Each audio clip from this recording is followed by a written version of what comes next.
zaman sekarangnya Bu, apa-apa tuh kecenderungan dengan uang ya. Mau beli apapun gampang asal punya uang. Mau sepatu nggak usah ke tokonya, mau baju apalagi makanannya. Tapi balik lagi, adanya uang apa? Pekerjaan. Cari uang untuk makan. Yang kita kan fasilitas sekarang online, wah udah gampang. Mau pesan apa-apa tinggal klik. Uang itu dihasilkan dari apa? Kalau nggak punya uang, memberen nggak bisa pesennya. Dari uang teh dari hasil pekerjaan. Nah sekarang pekerjaan jangankan Disabilitas. Jangankan non disabilitas Jangankan disabilitas, kalau non disabilitas susah. Susah zaman sekarang. Lapangan pekerjaan. Siapa yang menyulitkan itu sebenarnya? Sebenarnya ya ada pernah dengar sih, teman juga ada ya disabilitas yang kerja. Terus ya bapak juga dulu pernah ada masukan dari teman tuh ada lowongan pekerjaan. Tapi kan kebanyakan lowongan pekerjaan buat disabilitas itu kebanyakan teh harus yang sehat jasmani dan rohani. Ya itu mah tetap maksudnya kayak disabilitas yang masih bisa mobilitas kayak berjalan gitu ya, kayak masih bisa jalan kalau buat daksa gitu ya. Ya amputi ke polio 1 ke itu kebanyakan. Kenapa yang pakai kursi roda pun kan masih bisa mobile di toko, taruhlah di Indomaret gitu ya dulu kan retail gitu ya. Kayak Indomaret dulu teman ada yang tangannya pendek gitu ya, kekurangannya dari tangan karena dia masih bisa ngangkat. Jadi menurut bapak gitu pola pikirnya bahwa perusahaan swasta dan pemerintah itu udah ada undang-undangnya gitu mempekerjakan disabilitas. Tapi kenapa enggak yang disabilitas ya kayak pakai kursi roda, terus yang selain itu ya kayak yang apa maksudnya teh low vision juga, netra gitu yang masih jarak 10 meter nggak dipekerjakan. Kayak di ini mah contoh-contoh ini mah ya kayak di Indomaret kan masih bisa ya bawa barang gitu ya. Jadi maksudnya teh undang-undangnya udah ada, tapi di perusahaan dan di pemerintahan masih belum melaksanakan apa yang ada di undang-undang itu kali ya. Terus kriterianya terlalu harus disabilitasnya harus yang masih jalan gitu. Jadi intinya mah bukan si disabilitasnya nggak bisa sebenarnya mah, tapi persyaratan yang terlalu tinggi sehingga disabilitas tidak mampukan bukan oleh si disabilitas sendiri ya, sebenarnya kayak bapak dulu. Iya, menurut ibu pribadi gitu ya, karena udah menjas aja gitu, dia mah pakai kursi roda nggak mungkin bisa kalau jadi kerja di retail gitu kan. Akan jadi sempit lah gitu ya, misalnya di lorong susah gitu. Padahal kan bisa aja pengguna kursi roda itu dia bekerja di retail jadi kasir gitu kan, banyak gitu ya.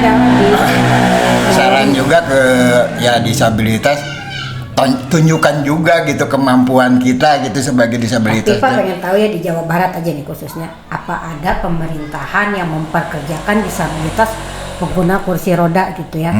Secara sih kalau setahu ibu mah kalau yang disabilitas ringan gitu ya, low vision itu udah ada gitu ya. Karena mereka dulu pernah ada prestasi di bidang olahraga juga ya, sehingga ada kuota untuk mereka bisa masuk di medali emas dapat gitu. Tapi di bidangnya juga tapi kuota itu pun belum terpenuhi Pak sebenarnya mah gitu. Jadi untuk menurut ibu sih ya, untuk gubernur yang sekarang nih yang lagi viral, gubernur kita Bapak Aing Pak Dedi, mungkin Bapak bisa ada gebrakan dari Bapak nih supaya bagaimana caranya di pemerintahan itu ada lowongan untuk teman-teman disabilitas agar bisa hidup, bisa makan Pak, istilahnya Pak. Lowongan sudah ada tapi bisa beragam gitu. Maksudnya gini Pak, maksudnya gini ya. Bapak lah yang bersuara gitu untuk menyuarakan ke instansi-instansi bahwa jadi di kedudukan Bapak sekarang ini, Bapak bisa menyuarakan bahwa tidak ada persyaratan yang terlalu tinggi untuk teman-teman disabilitas masuk di pemerintahan bekerja atau swasta. Pengguna kursi roda pun itu berhak ya di pemerintahan gitu, Pak. Tapi Pak, kalau di perusahaan memang agak sudah ini sih ya, jarak pagi di pabrik-pabrik gitu kan ya, di garmen-garmen sudah. Cuma di pemerintahan yang masih terbatas gitu. Karena menurut Bapak ya, banyak disabilitas itu sekarang banyak yang tidak bekerja juga. Sebenarnya mah potensinya banyak. Ada yang di komputer bisa gitu ya, mengenal komputer. Ada yang bisa di bidang seni, ada yang bisa di bidang mesin. Sebenarnya mah tinggal lapangan ya, pemerintah dan swastanya ini membuka udah ada emang, tapi kan masih banyaknya dengan persyaratan yang sangat berat juga. Harusnya kan semua disabilitas itu perlu mendapatkan pekerjaan, kan pemerintah yang membuat wadahnya gitu ya, yang memberi kewenangan dan kebijakannya. Kenapa enggak sekarang mah dipergampang gitu ya, bahwa si ini nih biarpun tidak sekolah tapi ngitung mah bisa meren gitunya. Kenapa enggak dipekerjakan? Jadi rakyat Kota Bandung lah, Kabupaten dan Kota Bandung itu mapan gitu, disabilitasnya teh semua bisa mendapatkan lapangan pekerjaan, kan nanti anaknya juga nyaman sekolahnya. Kalau sakit juga nggak mikirin harus minjem duit karena punya gaji gitu. Intinya mungkin jangan sampai masyarakat disabilitas sendiri itu dimiskinkan oleh pemerintahnya gitu mungkin ya. Dengan aturan dan kriteria yang tinggi gitu, persyaratan yang tinggi, sehingga disabilitas tuh sehat jasmani dan rohani itu kan harusnya sudah tidak ada gitu ya. Mungkin dengan adanya gebrakan Bapak Aing gitu ya, instansi di Jawa Barat gitu bisa memperkerjakan disabilitas agar teman-teman disabilitas juga bisa makan gitu ya, nggak khawatir dengan bagaimana menghidupi dirinya dan keluarganya gitu. Ya kan efek-efeknya buat keluarga yang udah punya anak, sekolahnya juga tidak terhambat kalau udah lapangan pekerjaan buat disabilitasnya udah terpenuhi. Kan gitu. Ya kayak kita lah punya anak sekolah, ada buat praktek itu harus bayar, terus bayaran tiap bulan. Kan kalau si orang tuanya tidak bekerja ya jadi menyendat ke si anaknya juga. Tapi kalau udah lapangan kerjanya terbuka, alhamdulillah biarpun kecil nyaman gitu ya. Itulah makanya nggak usah ngegebrak juga. Ya, emosi. Ya maksudnya nih ya kayak gitu ya, buat teman-teman, nggak semua juga kan yang anjuran pemerintah itu sekolah negeri untuk orang yang terdekat, tapi tetap aja kan ketika tidak ada jalurnya yang di negeri gitu ya, tapi masuknya di swasta nggak apa-apa sih ya, misalnya dibebaskan, ada dispensasi gitu ya. Itu kan betul dibilang bahwa itu yang keseharian yang sulit, transportnya untuk apalagi SMK gitu ya, ada uang praktek gitu ya, walaupun katanya nggak boleh ada pungutan ini itu, tapi kan tetap sekolah juga tidak bisa mengeluarkan begitu aja kalau tidak ada sokongan dari pemerintah untuk biaya ini itu gitu. Kayak yang di SMA kan banyak gitu tuh.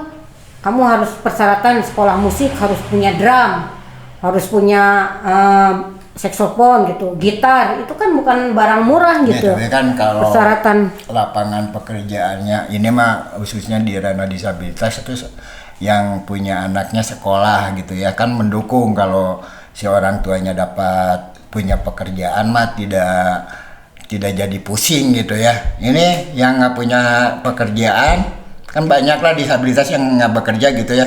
Kalau anak kan sekolah mah harus ya, diharuskan sama pemerintah harus sekolah. Ya kalau makan mah ya istilahnya ada namanya keluarga mah pastilah.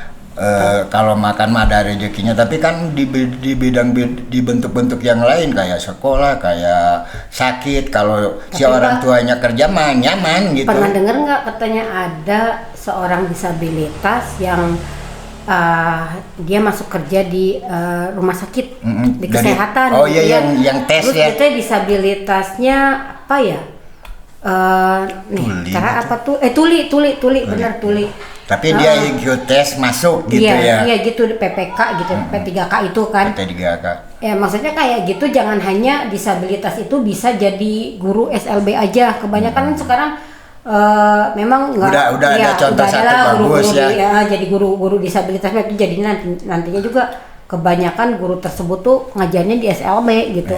Ya tapi bagus juga Bu, maksudnya teh disabilitas ikut tes masuk gitu ya. Itu kan hal yang bagus, seperti non disabilitas juga dihargain juga gitu. Akhirnya kayak ini anak Reza, tapi kan anaknya Roy Reza tapi dia akhirnya milih pindah di luar negeri untuk jadi dosen di sana, karena di Indonesia belum bisa hal tersebut dilakukan gitu. Jadi dosen di Indonesia, sementara dia kan tuli gitu. Makanya dia jadi betah di luar negeri kan, kayak gitu.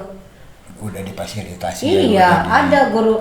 Kalau di kita mah masih belum percaya bahwa disabilitas itu bisa jadi guru, bukan guru di SLB, tapi di guru umum gitu. Kayak gitu. Kalau di kita mah belum gitu. Ya harusnya kan bahwa sekolah itu kan sama ya, kayak kuliah di perguruan buat jadi guru gitu kan, sama materinya merenya. Tapi kenapa ya itu juga meren, karena disabilitas itu karena punya keterbatasan, nggak tahu apa ya. Saya juga menilainya dari segi apanya gitu.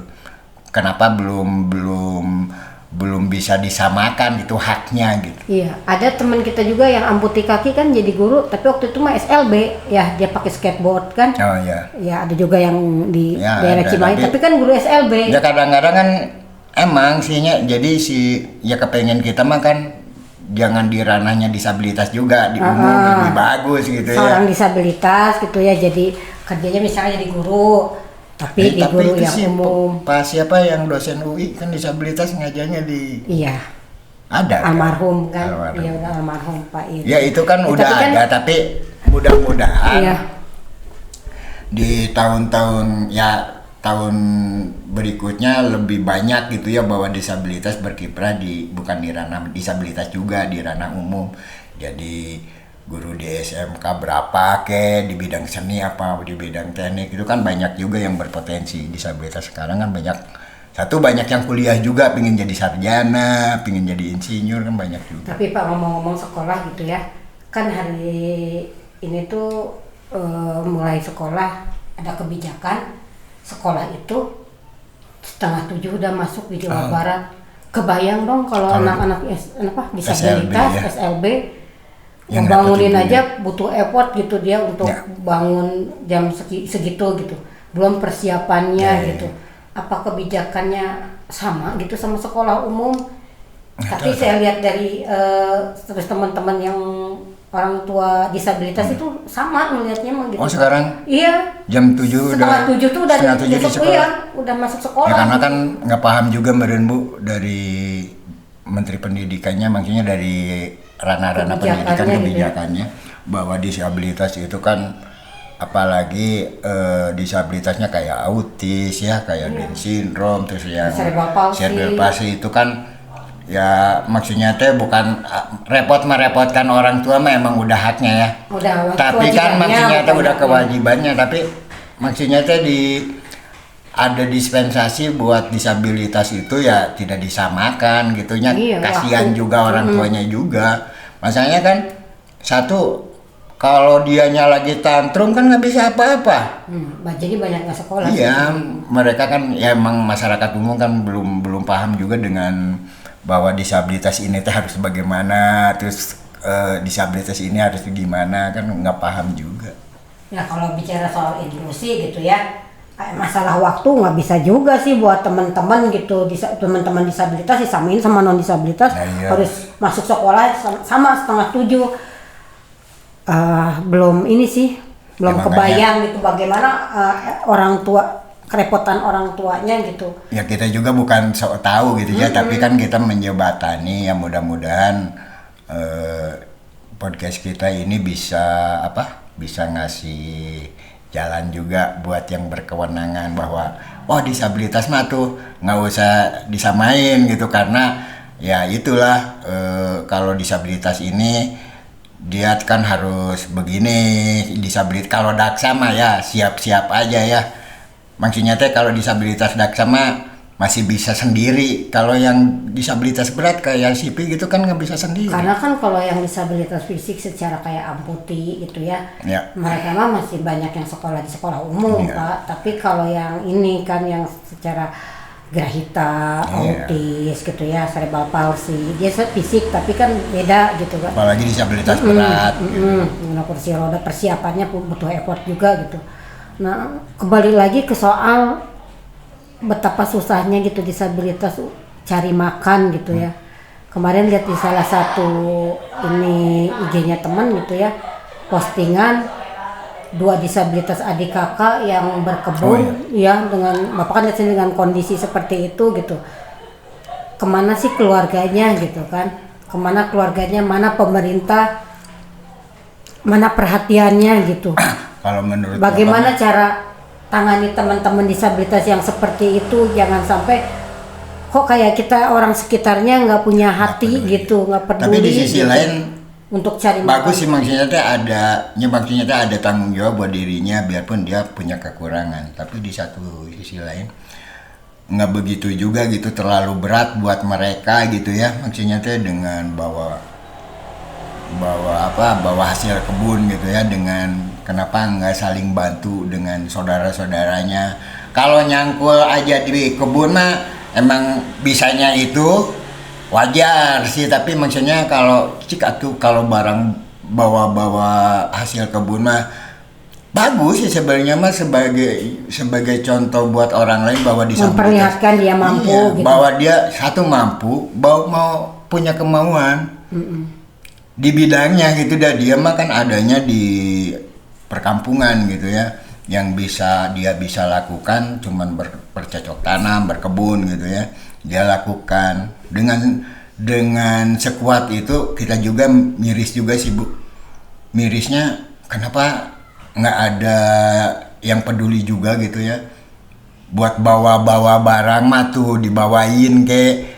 Sebenarnya karena menurut Bapak lah, kemauan seseorang itu harus dihargai gitu ya. Ada effort dari masyarakat gimana sih? Jadi intinya mah gini sih Pak, sebenarnya kasihlah peluang pekerjaan disabilitas. Ayo kita duduk bareng gitu. Kalau bisa mah Pak, di podcast saya boleh datang, kita mau duduk bareng Bapak Aing, Pak Dedi, supaya kita tahu disabilitas itu bukan hanya jadi bukan hanya jadi bahan eksploitasi orang-orang non disabilitas, supaya kemauan mereka terwujud gitu ya, tersalurkan. Hanya kita sebagai objek saja, tapi kita sebagai subjek, kita mampu. Makanya saya kenapa adanya podcast ini, karena Rumi ini saya nggak usah sulit untuk advokasi teman-teman gitu ya, sosialisasi ke teman-teman dengan door to door atau ya ke pemerintahan atau rumah ke rumah. Tapi melalui podcast ini saya bisa merangkul semua isu ini, bisa tersebar kemana-mana. Semoga banyak yang nonton juga, yang bisa share ini juga gitu. Terlalu banyak kemauan disabilitas sih sebenarnya untuk ini gitu. Tapi ya memang ini cara saya, karena saya dan Kang Ajo gitu ya. Kalau untuk door to door itu kami tidak mampu gitu. Maksudnya tidak mampu tuh bukan karena keterbatasan kami, waktu gitu ya. Waktu dan nyampenya pun sedikit Pak. Kalau di sini kan banyak Pak, banyak orang yang mau ya sekali ngomong gitu kedengaran ya. Sama minimal 100 orang mah kedengaran. Iya gitu, teman-teman kita bisa langsung yang jauh di pedalaman, siapa tahu yang walaupun mereka internetnya ada di gunung, mereka berusaha untuk mau dengerin ini nih gimana. Minimal kan ada yang nyampein juga. Iya kayak gitu. Jadi kita sebenarnya kan udah merdeka untuk cari makan sebenarnya harusnya gitu. Kenapa merdeka, ini udah mau deket Agustus kan ya, kenapa merdeka cari makan tapinya kita ngerasa nggak merdeka gitu. Udah merdeka tapi makan aja susah gitu ya, cari makan aja susah gitu. Belum merdeka cari makannya ya. Iya. Ya makanya kan gitu. dengan adanya podcast Rumi kita bisa menyampaikan apa keluh kesah disabilitas dan kepentingan disabilitas, keperluan disabilitas itu ya dari sektor pekerjaan supaya makannya juga merdeka ya bisa makan kalau bekerja kan aduh pingin beli ricis, aduh pingin beli ini cuman dengan kata-kata aduh nanti kalau punya uang sedih lah. Tapi kalau lapangan pekerjaannya sudah ada akan terwujud. Kesehatan, pendidikan, makan baik, sandang pangan itu akan terpenuhi. Ibu makan makanan yang sehat, gimana mau makan sehat gitu ya. Emang nggak harus mahal makan sehat sebenarnya. Tapi yang sederhana pun susah untuk dibeli gitu kan. Gimana gitu ya. Mau beli tahu tempe aja sekarang kan mahal gitu. Suruh makan sehat. Maksudnya ya kalau di ranah disabilitas itu tuh Bu karena ya lapangan pekerjaannya susah, terus orang juga kadang-kadang teman sendiri punya usaha apa kecil-kecilan kayak mempekerjakan disabilitas itu kadang-kadang bisa enggak gitu ya. Itu mah hal yang lumrah juga karena nggak paham. Tapi kan kalau bikin satu perusahaan mah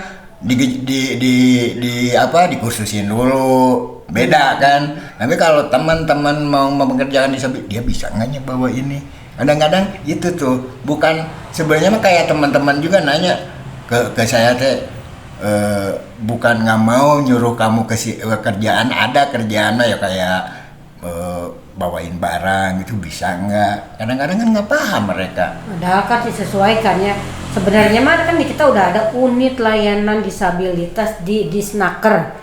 Tapi terkadang ya kurang tepat juga gitu ya.